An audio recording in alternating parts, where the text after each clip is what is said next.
Herkese merhabalar. Bugün kış boyunca tazeliğini koruyacak şekilde kapya biber, yeşil biber ve dolmalık biberi nasıl hazırladığımızı göstereceğiz. Doğru saklama yöntemiyle aylar sonra bile rengini, aromasını ve lezzetini büyük ölçüde koruyabilirsiniz. Ayrıca hangi yemeklerde nasıl kullanmanız gerektiğini de sizlerle paylaşacağım. Bizi nereden izliyorsunuz? Yorumlara yazarsanız bizler de öğrenmiş oluruz. Yurt içi ve yurt dışı herkese selamlar gönderiyoruz. Annem hazırlıyor, ben seslendiriyorum. Kapya biber, yeşil biber ve dolmalık biberleri yıkadıktan sonra artı şeklinde uçlarından kesiyor annem. Sizler dilediğiniz miktarlarda biberden hazırlayabilirsiniz. Yöntemini sadece paylaşmak istedik. Sert ve diri biberler seçin. Yani sizlere bildiklerimi aktarmaya çalışıyorum kesinlikle. Hani böyle emir olarak değil de öğrendiklerimi, bildiklerimi aktarmaya çalışıyorum. Ezilmiş veya yumuşamış biberleri dondurmayın derim ben. Mevsiminde alınan biber hem daha lezzetli hem daha ekonomik. Mesela şu an alındığında kışa göre daha ekonomik oluyor ve de her an elimizin altında olabiliyor yani. Direkt buzluktan çıkarıp buzu çözülmeden kullanacağız inşallah kışın. Sizlere hangi yemekte kullanmanız gerektiğini de fikir olarak söyleyeceğim inşallah. Yıkadıktan sonra mutlaka böyle bir suyu aksın, kurulayın gerekirse. Üzerine su kalırsa buzlanma yapabilir. Tabii ki de tercih meselesi. Kapya biberleri çekirdeğini çıkarmadan yine aynı şekilde uç kısmından artı şeklinde kesiyor annem. Kışın biz yemeklerde çekirdekli kullandığımız için yani vitamini gitmeden kullandığımız için çekirdeğiyle birlikte poşetleyecek annem. Siz dilerseniz yani çekirdeğini çıkarabilirsiniz damak zevkinize göre. İsterseniz porsiyonluk poşetlerde hazırlayabilirsiniz ama annem kışın bunu buzluktan çıkarıyor. Mesela sote mi yapacak? Küçük küçük doğruyor istediği gibi ama buzu çözülmeden doğruyor mutlaka. Sizler de buzu çözülmeden doğrayın derim ben. Böyle yemeklik, çorbalık, ana yemeklik, pilavlık gibi poşetliyor yani az veya çok koyuyor. Böylelikle yemek için sadece ihtiyacımız olanı çıkarıyoruz, israf etmemiş oluyoruz. Mesela hangi yemeklerde kullanılır? Menemen kahvaltıların gerekirse bazen akşam yemeklerinde vazgeçilmezi olabiliyor yani pratik bir aparat, güzel bir lezzet. Hemen doğrayıp ekleyebilirsiniz soğanın üzerine. Aynı lezzetiyle kalacaktır. Rabbim ne güzel nimetler vermiş. Bunları değerlendirmek lazım. Kahvaltılık sos bile yapılabilir. Buzluktan çıkarıp da makarna sosları mesela öğrenciler için çocuklar çok seviyor. Ben bayılıyorum. Annem sık sık yapıyor. Fırında tavuk, fırında kıymalı yemekler olabilir. İsterseniz büyük doğrarsınız, isterseniz küçük doğrarsınız.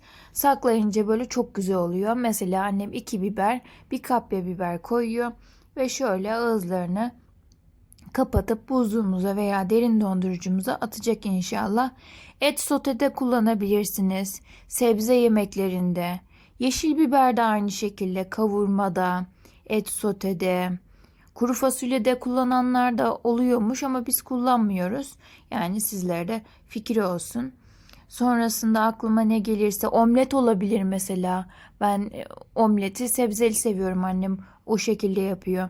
Kahvaltılık ekmek dilimlerinde kullanılabilir. Pizza, güveç yemeklerinde de kullanabilirsiniz. Yani sadece buzunu çözdürmeden doğrudan tavaya eklediğinizde daha diri kalıyor ve sulanmıyor doğrayıp da yani.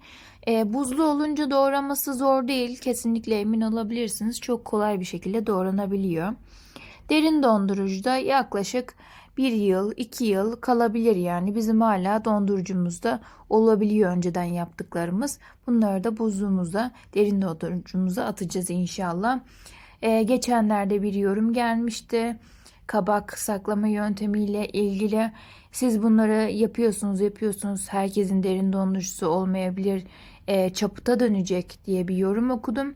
Lütfen nimeti Öyle şeylere benzetmeyelim. Tabii ki de kötü yorum yapabilirsiniz ama nimeti benzetmeyelim. Tabii ki de mesela bu kadar çok yapmak zorunda değilsiniz. Sadece az da yapabilirsiniz. Burada sadece sizlere fikir olması için, biz yaptığımız için paylaşıyoruz. Dilerseniz az, dilerseniz bizden fazla bile yapabilirsiniz. Bizim derin dondurucularımızda bunlar duruyor yani. Biz hiç kışın biber almıyoruz, patlıcan almıyoruz, kabak almıyoruz. Her sebzeyi mevsimde yemeyi seviyor annem. O yüzden genellikle kışlık hazırlıklarımızı çok çok yapıyoruz. Yani dışarıdan yemek söylemiyoruz. Evimizde doğal pişiriyoruz. Herkesin kendi imkanına göre. Yani peki bunu buzluktan çıkarınca ne yapabiliriz derseniz çözülen ürünü tekrar dondurmayın derim. Poşeti sıkıca kapatın. Yani koku yapmaz zaten. İsterseniz üzerine etiket bile yapıştırabilirsiniz. Siz biberi en çok hangi yemekte kullanıyorsunuz ve nasıl saklıyorsunuz? Yorumlara yazarsanız bizler de farklı tarifler ve fikirler öğrenmiş oluruz. Hem de takipçilerimize fikirler olmuş olur. Kış hazırlıklarıyla ilgili videolarımız gelecek inşallah. Videomuz burada bitmedi. Bir de dolmalık biber nasıl saklanır? Şimdi onu paylaşıyoruz. Aysel Sultanım hazırlıyor. Kanalımıza abone olmayı, beğenmeyi, kaydetmeyi ve yorum yapmayı unutmayın. Şimdi annem pazardan dolmalık biberi almıştı. İçlerini çıkarmadan bir yıkıyor. Sonrasında içlerini boşalttıktan sonra tekrar yıkayacak. Yani dışlarını hep ovala kızım der. Bana öyle öğretir annem. O yüzden kendisi de aynı şekilde yıkıyor her tarafını. Tertemiz gümüş gibi parlatıyor. İçine çekirdeğini şöyle bir çekirdek çıkarıcısıyla çıkardıktan sonra kenara koyacak. Gerçekten alet işler el övünürmüş. Bizim de öyle oldu artık. Bu arada benim seslendirmemi beğenmeyenler olabiliyor. İsterseniz sesi kısık da izleyebilirsiniz. Alt yazımız da mevcut. Onları da yazdık. Yani tercihinize kalmış. İyi veya kötü yorum yapan herkese teşekkürler ederiz. Çünkü herkes zamanını ayırıp izliyor. Göz hakkınızı da helal ediniz. Bütün dolmalık biberleri böyle saklayabilirsiniz. Mesela pazarlarda kırmızı kapya biberin böyle tombulları da oluyor. Bu yeşil biberlerin sarıları da oluyor. Aynı şekilde saklayabilirsiniz. Burada önemli olan amaç az veya çok elimizdeki imkanlarımıza göre Allah ne verdiyse bereketini versin inşallah. Birazdan da önemli bir püf noktasını göstereceğiz. Yani daha az yer kaplıyor. Sizlere de kolaylık olacağını düşünüyorum. Videonun sonunda da saklama süresini de söyleyebiliriz. Sizler nasıl saklıyorsunuz? Yorumlara yazın lütfen. Ayrıca nereden izlediğinizi yazdığınız için bizler de çok mutlu oluyoruz. Biz nereden izlediğinizi bilmiyoruz. Yani suyu süzüldükten sonra kuruyan biberleri böyle annem poşetliyor. Az yer kaplıyor böyle bakın. Sonrasında ağzını kapatıp derin dondurucumuza koyuyor. Peki ne kadar süre saklanır ve nasıl saklanır onu da söyleyeyim. İstediğiniz kadar durabilir derin dondurucuda. Kışın yemek için çıkardığınızda dolmada mesela buzu çözülmeden doldurun buzlu buzlu. Sonrasında pişirin direkt. Hiç buzunu çözdürmeyin. Annem o şekilde hazırlıyor. İzlediğiniz için çok teşekkürler. Allah razı olsun. Görüşürüz.